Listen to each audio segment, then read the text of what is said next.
It was a serene afternoon in my quiet suburban neighborhood. The golden rays of the sun bathed the manicured lawns and pristine white picket fences, casting a warm glow over the stillness of the day.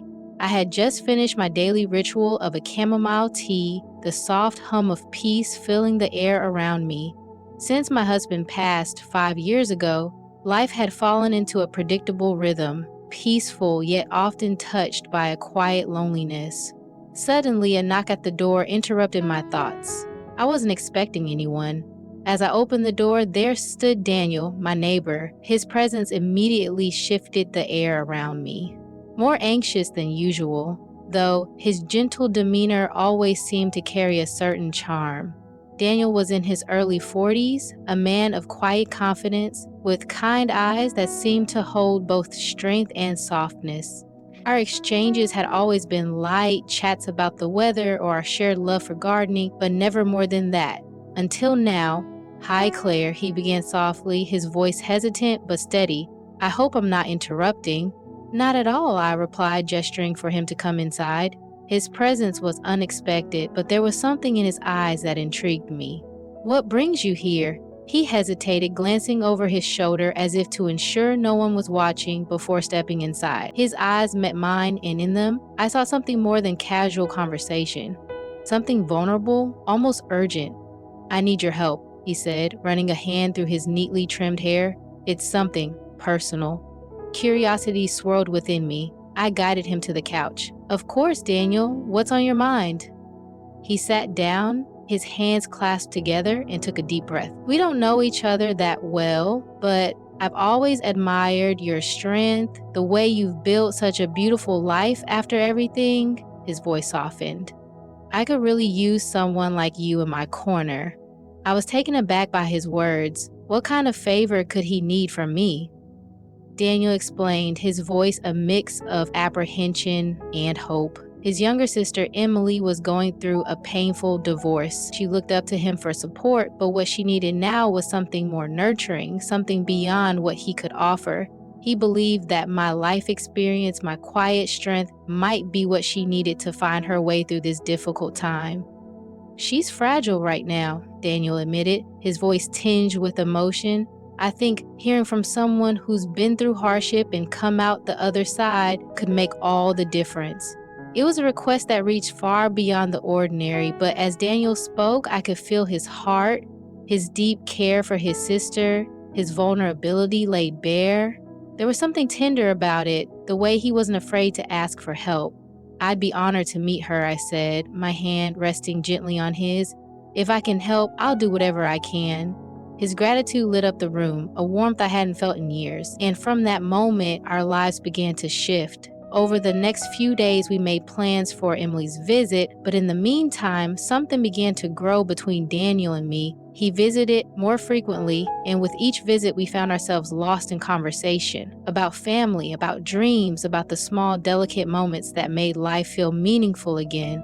One evening, as we sat on my porch, watching the sun set over the horizon, he turned to me, his eyes intense in the fading light. "Claire," he said softly, his voice stirring something deep within me. "I never expected this favor to bring us closer, but it's been nice, hasn't it?"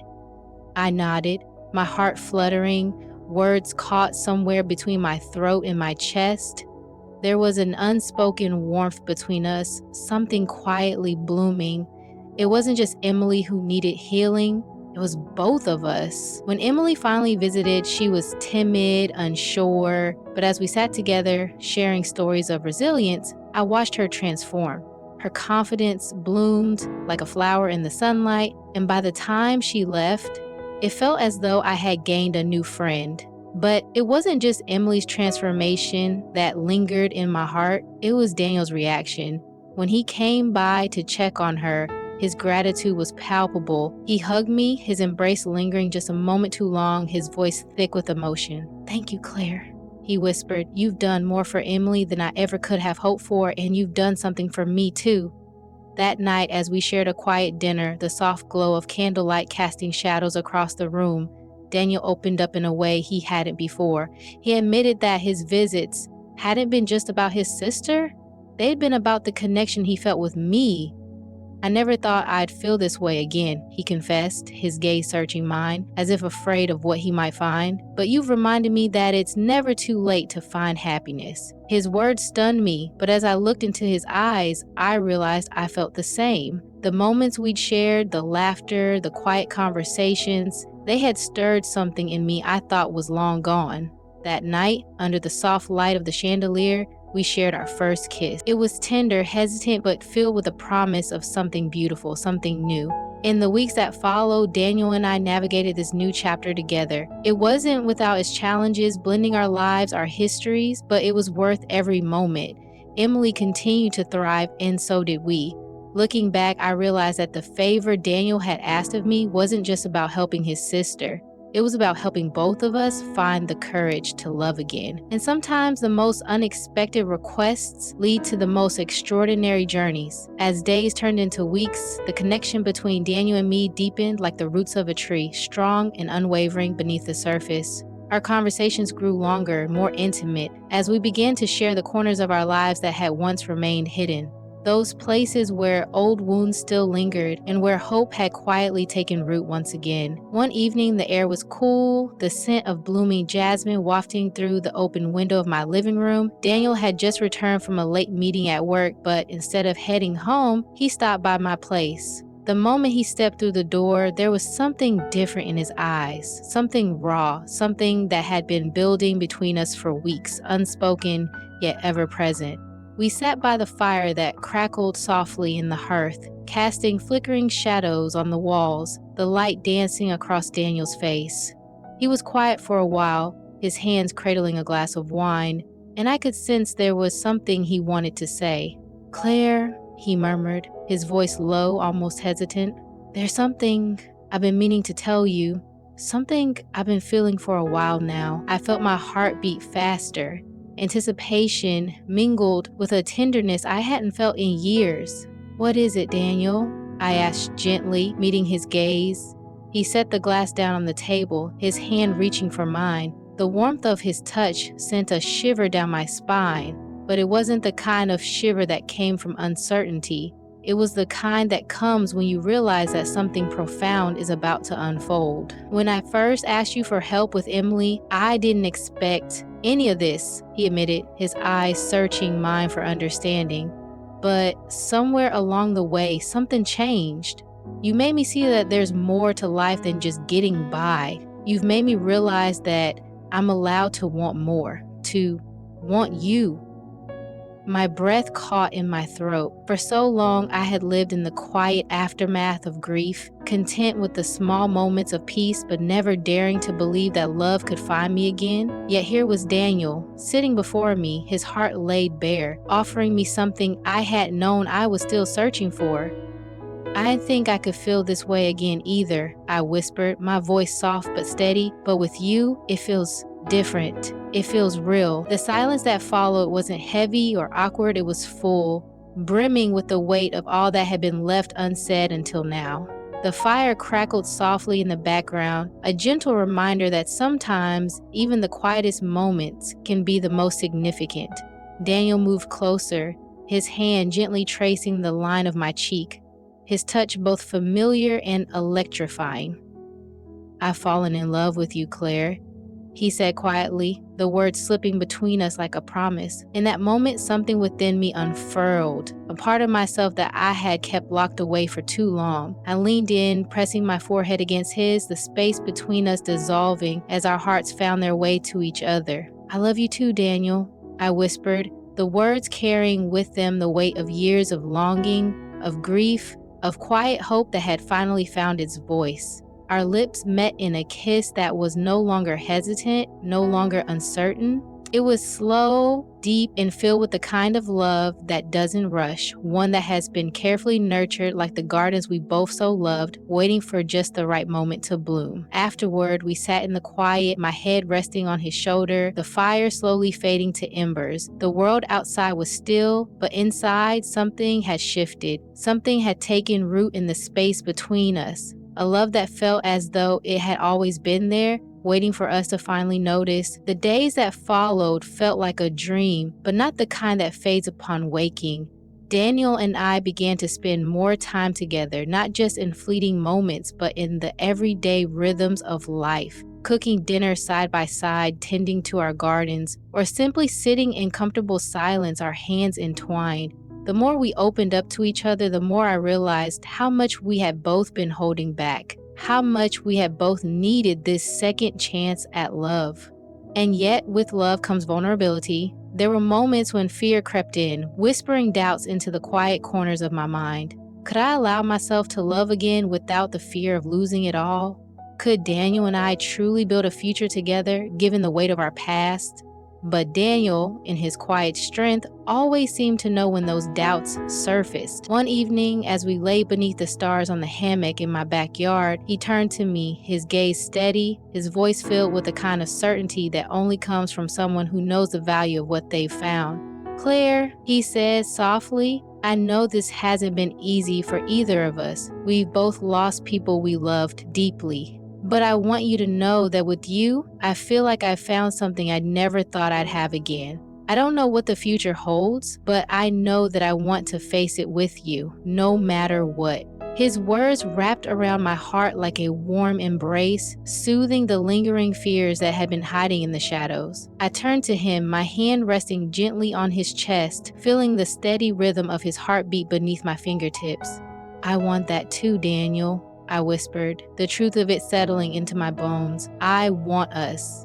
In that moment, I knew that whatever challenges lay ahead, we would face them together. Our love, born from the most unexpected of circumstances, had proven itself strong enough to withstand the weight of our past and resilient enough to embrace the promise of a future. As time went on, Daniel and I continued to build our lives together, weaving our histories and hopes into something beautiful. Emily too flourished, her spirit rekindled, and with her newfound strength, she began to embrace the next chapter of her life with confidence and grace. And as for Daniel and me, we discovered that love, true love, isn't about grand gestures or sweeping moments. It's in the quiet mornings spent sipping coffee together, in the laughter shared over dinner, in the simple joy of holding hands as we walk through the garden. It's in the way we look at each other, knowing that even after everything, we've found something real. And in the end, it wasn't the favor Daniel had asked for that changed our lives, it was the love that we found in each other. A love that reminded us both that it's never too late to open your heart to the extraordinary possibilities that life has to offer. As the seasons changed and time passed, Daniel and I fell into a gentle rhythm that felt like a natural extension of ourselves. The days grew longer as spring melted into summer, and with it, our love deepened into something as steady as the earth beneath our feet, something both quiet and profound. There was a simplicity in our lives together, but within that simplicity was a depth that neither of us had expected. Our days were filled with moments that seemed ordinary on the surface, watering the flowers in the garden, cooking breakfast on slow Sunday mornings, taking evening walks down the quiet streets of our neighborhood, but those moments were laced with an intimacy that made them feel sacred. One particular evening, as the sun dipped below the horizon, casting the sky in hues of pink and orange, Daniel surprised me with a quiet dinner in the garden. He had laid out a simple picnic blanket, the fragrance of freshly cut grass mixing with the sweet scent of blooming roses. It was nothing extravagant, just a few candles flickering in the gentle breeze, the table set with our favorite dishes, but the look in his eyes as he watched me approach told me it was about so much more than the dinner itself. "I wanted to do something special," he said, his voice soft yet filled with that familiar warmth that always seemed to wrap around me like a comforting embrace. "You didn't have to," I replied, smiling as I sat down beside him. "Just being here with you is special enough." He took my hand, his fingers gently tracing circles against my skin, and for a moment we sat in silence, the world around us fading into the background as we simply existed together, wrapped in the quiet magic of the evening. But there was something in Daniel's expression that made me pause. His usual ease was there, but beneath it, there was a hint of something deeper, something unsaid. "What's on your mind?" I asked, my gaze searching his. Daniel took a deep breath, his thumb brushing lightly over the back of my hand. Claire, he began, his voice tinged with emotion. I've been thinking a lot about us, about everything we've built together, and I can't help but feel like there's more to this, more to us than just these beautiful moments we share. I watched him, my heart beginning to beat a little faster, though I wasn't entirely sure why. There was something about the way he was looking at me that made my chest tighten with anticipation. I never thought I'd find love like this again, he continued, his eyes locking onto mine with a vulnerability that made my heart swell. But with you, it's more than just love. It's this sense of home, this sense of belonging that I didn't know I was missing until you walked into my life. And I know we've been taking things slowly, but I can't imagine my life without you. The words hung in the air between us, heavy with meaning. My breath caught as I realized what he was leading up to. His hand tightened around mine, and I felt the familiar warmth of his touch, but this time it carried with it the weight of something monumental. Claire, he said softly, his voice trembling ever so slightly, I want to spend the rest of my life with you. Will you marry me? Time seemed to stop. The garden around us blurred, the soft hum of evening crickets fading as the world seemed to narrow to just the two of us. My heart raced, every part of me overwhelmed by the beauty of the moment, the sheer depth of love that filled the space between us. Tears welled up in my eyes as I looked at him, this man who had brought so much light into my life when I thought I had no more light left to give. His proposal wasn't just about the future, it was a recognition of the journey we'd been on together, the healing we'd found in each other, the love that had blossomed from something so unexpected. Yes, I whispered, my voice thick with emotion. Yes, Daniel, I want nothing more than to spend the rest of my life with you. A smile broke across his face, one that I knew I would never tire of seeing. He pulled me into his arms, and as we held each other beneath the setting sun, I realized that this moment of pure love, of shared joy, was everything I had ever wanted but never thought I'd find again. Our engagement marked the beginning of a new chapter, one filled with the anticipation of a life spent side by side. The days seemed brighter, the nights softer, as we began to plan not just a wedding but the future we would build together. There were no grand gestures or elaborate plans, just a simple, quiet joy of knowing we had found in each other something that transcended time, something that felt destined. Emily, of course, was thrilled when we told her. By then, she had regained her strength and confidence, her divorce now a distant memory as she carved out a new life for herself. She had always sensed the connection between Daniel and me, but seeing us finally take this step brought tears to her eyes. You two are perfect for each other, she said one evening over dinner, her smile genuine and filled with warmth. It's like watching two halves finally come together, and in many ways it did feel like that. Daniel and I had both lived full lives before we met, each of us shaped by love and loss, by the trials of life, but together we had found something that neither of us had ever truly expected, a love that wasn't just a second chance, but a new beginning. Our wedding day was a simple, intimate affair held in the very garden where Daniel had proposed, surrounded by close friends and family. We exchanged vows beneath the canopy of trees, the soft rustle of leaves in the breeze like a quiet blessing. As I stood there, looking into Daniel's eyes, I felt the weight of everything we had been through.